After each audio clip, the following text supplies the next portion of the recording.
Hello students, Rajesh sir edu point में आपका स्वागत है। यदि आप मेरे चैनल पे नए हो तो ज़रूर सब्सक्राइब कर लीजिएगा, क्योंकि आपको जो है बोर्ड परीक्षा से रिलेटेड यूपी बोर्ड 2023 खासकर महत्वपूर्ण प्रश्नों को हर चैप्टर से आपको बताया जाता है, समझाया जाता है, ताकि आप तैयार कर सकें और बोर्ड परीक्षा में आप अच्छे से अच्छे नंबर प्राप्त कर सकें।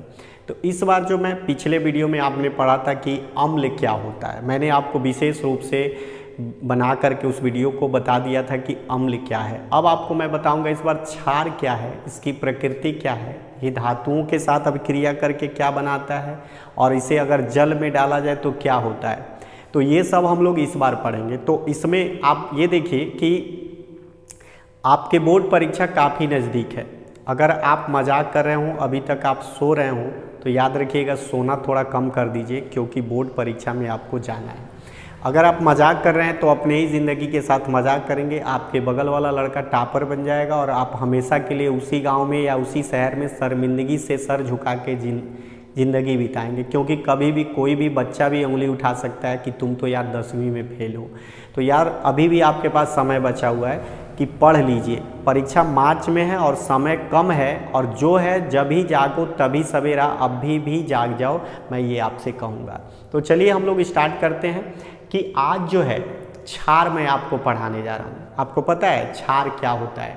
क्षार आप यूँ समझ लिए, साबुन आपके जुबान पे कभी गया होगा, या जिसे आप कपड़ा साफ करते हैं अपमार्जक जिसे कहते हैं, जो होता है सर्फ जिसको कहते हैं सर्फ वगैरह अगर जुबान पे कभी गया हो तो देखिएगा क्या होता है कि कड़वा लगता है, अजीब सा लगता है, और इसी के वजह से उसकी कड़वाहट के वजह से उसको नाम रख दिया गया कि क्षार या बेस। ये क्षार जो होता है ना, ये आपको ये बता देता है कड़वाहट की ये क्षार है। तो हम इसके गुणों को, रासायनिक गुणों को, भौतिक गुणों को देखते हैं, क्या क्या इसमें कुछ बदलाव है और रासायनिक भाषा में इसके बारे में बेहतर तरीके से जाना जाए। तो पहले हम देखते हैं कि क्षार क्या है। तो ठीक से देखिए, यहाँ पे मैंने उसकी परिभाषा भी लिख दिया है। यहाँ पे देखिए, जल में घुलनशील क्षारक को क्षार कहते हैं। इनका स्पर्श साबुन की तरह, स्वाद कड़वा तथा प्रकृति संक्षारक होती है। संक्षारक माने समझ रहे हैं कि कड़वाहट अगर किसी चीज़ पे गिरे तो उसको थोड़ा सा मतलब साफ कर दे, तो संक्षारक टाइप का होता है, कड़वा होता है, साबुन की तरह होता है। तो समझ गए होंगे। आप देखिए यहाँ देखिए गुण क्या होते हैं। क्षार के कुछ खास गुण आपको देखना होगा कि कैसे हम उसे जानेंगे कि क्षार है। तो आप इसे देखिए, क्षारक को क्षार स्वाद कड़वा होता है एवं यह लाल लिटमस पेपर को नीला कर देता है।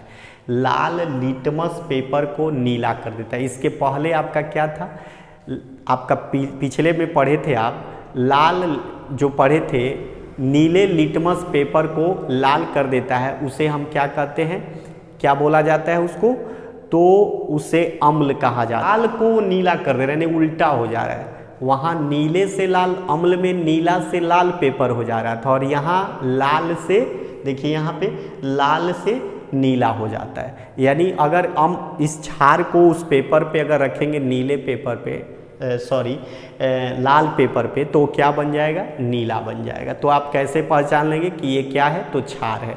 अगर वही, अगर मान लीजिए नीले लिटमस पे अगर आप उसको गिराते हैं तो क्या हो जाता है, वो लाल हो जाता है, तो उसे आप कहते हैं अम्ल है। अब यहाँ देखिए, जलीय विलयन में क्षारक OH आयन उत्पन्न करते हैं। मतलब अगर जल में डाल देंगे, अम्ल डालते हैं तो H+ उत्पन्न करते हैं। अगर जल में क्षार डाल देंगे तो वो OH आयन उत्पन्न करेंगे। तो वही लिखा है यहाँ पे, OH आयन उत्पन्न करते हैं। अब देखिए तीसरा है, जल में घुलनशील क्षारक को क्षार कहते हैं। मतलब कि जल में अगर घुलनशील है तो हम उसे क्षार कहेंगे।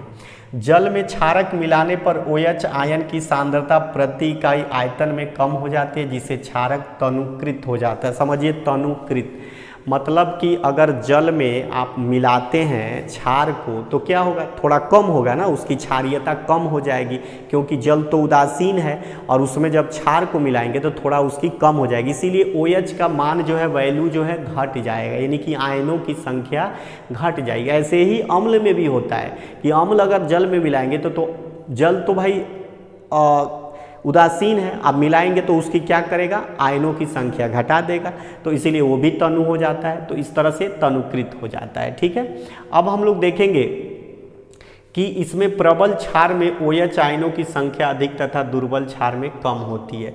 मतलब अगर वो प्रबल अम्ल है तो उसमें क्या होगा, OH की मात्रा अधिक होगी। देखिए यहाँ पे लिखा हुआ है, अगर वो प्रबल अम्ल है तो OH की मात्रा अधिक होगी, अगर दुर्बल है तो उसमें OH की मात्रा कम पाई जाएगी। उसी तरह आपका अम्ल में भी होता है कि यदि H+ आयन अधिक हो तो वो प्रबल अम्ल होता है और H+ आयन कम हो तो दुर्बल अम्ल होता है। उसी तरह OH आयन, OH- जो है आयन अगर अधिक है तो वो प्रबल क्षार है और OH- कम है तो दुर्बल क्षार है। तो इसको आप लोग याद रखिएगा। अब यहाँ देखते हैं क्षारों के रासायनिक गुणधर्म यानी कि केमिकल प्रॉपर्टीज ऑफ बेस। धातु के साथ अभिक्रिया, ये धातुओं के साथ अभिक्रिया करता है, यानी रासायनिक मतलब कि उनके परमाणुओं की संरचना बदलाव कैसे करता है। धातु के साथ जब वो अभिक्रिया तो करता है लेकिन सबके साथ अभिक्रिया नहीं करता है, सभी धातुओं के साथ क्षार जो है अभिक्रिया नहीं करता है। खासकर देखिए किसके साथ अभिक्रिया करता है, Zn के साथ और एल्युमिनियम, यानी जिंक है और ये एल्युमिनियम है, इसी के साथ अभिक्रिया करके हाइड्रोजन गैस बनाता है। देखिए मैंने एक उदाहरण लिखा है, Zn+2NaOH, ये है आपका क्षार। देखिए सोडियम हाइड्रोक्साइड, ये क्षार है। अगर Zn के साथ यानी धातु है अभिक्रिया किया तो यहाँ देखिए क्या बना दिया आपका, यहाँ हाइड्रोजन गैस यहाँ से बन गया और आपका यहाँ देखिए धातु और क्षार आपका आपस में मिल गए, हाइड्रोजन गैस निकल गया। अब देखते हैं अम्ल और क्षारक की अभिक्रिया।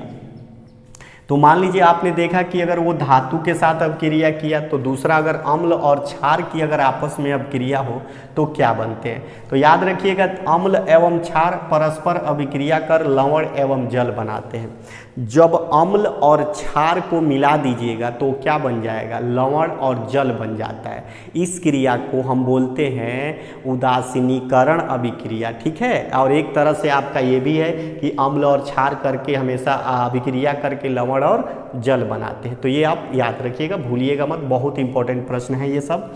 अब यहाँ देखिए अगर वो अधातु से अभिक्रिया करे यानी अधात्विक ऑक्साइड से अभिक्रिया करे तो क्या बनता है। यहाँ देखिए अधात्विक ऑक्साइड अम्लीय प्रकृति के होते हैं, ये क्षार से अभिक्रिया कर लवण एवं जल बनाते हैं। यानी यदि क्षार जो है अम्ल से अभिक्रिया करेगा तो क्या बनाएगा, लवण और जल बनाएगा। उसी तरह से इसमें अगर जो है कि अधात्विक मतलब अधात्विक जो धातु होते हैं ना, अधात्विक प्रकृति के, तो अक्सर वो अम्लीय होते हैं। तो जब अम्लीय होगा और क्षार से मिलेगा तो क्या बनाएगा, लवण और जल बना लेंगे। तो यहाँ लिखा हुआ है देख लीजिए आप लोग, लवण और जल बनाते हैं।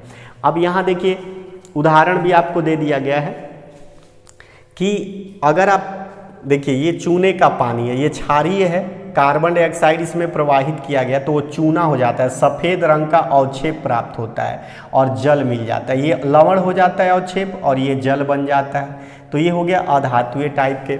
अब देखिए अतः अधात्विक ऑक्साइडों के क्षारीय ऑक्साइड भी कहते हैं। ये अधात्वीय वाले ऑक्साइड जो होते हैं ना, क्षारकीय ऑक्साइड भी कहलाते हैं। एक चीज़ और आपको यहाँ पे लास्ट में मैंने लिखा है कि जल में अम्ल तथा क्षार विद्युत का चालन करते हैं। यहाँ H+ आयन है और यहाँ क्षार का OH- आयन है। तो मैं आपको बता दूं कि अगर जल में क्या करेंगे, उसमें HCl डाल देंगे, यानी कि उसमें यदि अम्ल डाल देंगे तो पता है उसमें विद्युत धारा बहुत तेज गति से दौड़ने लगती है। और आप देखे होंगे बैटरी वगैरह में भी क्या डाला जाता है, अम्ल डाला जाता है ताकि विद्युत की चालकता अधिक हो जाए, बैटरी जो होती है चार्ज करने वाली उसमें।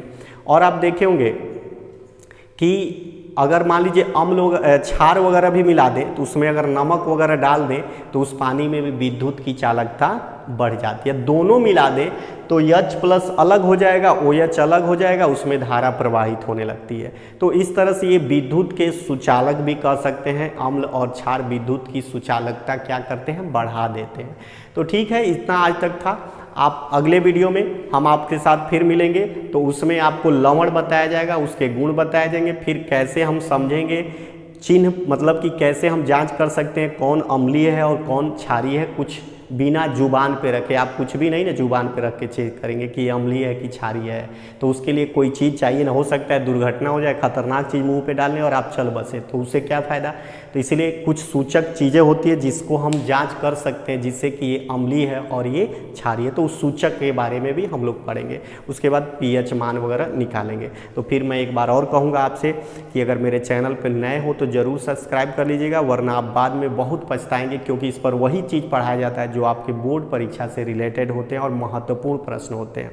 तो देखिए अभी भी समय है, भागिए मत, डरिए मत और लग जाइए पढ़ने में, और आप मेरे चैनल से जुड़ जाइए, आपको इससे बहुत फ़ायदा होने वाला है। तो मिलते हैं अगले वीडियो में फिर से लेकर के। अगले वीडियो में हम लोग इसके बाद वाला लवण और उसके सूचक लेकर के आऊँगा। तब तक के लिए आप इतना पढ़िए ध्यान से, एक दो बार देख करके वीडियो बढ़िया से बढ़िया 2-3 बार वीडियो को रिप्ले करके देखिए, उससे उतना ही आपको फ़ायदा होने वाला है। तो मिलते हैं अगले वीडियो में।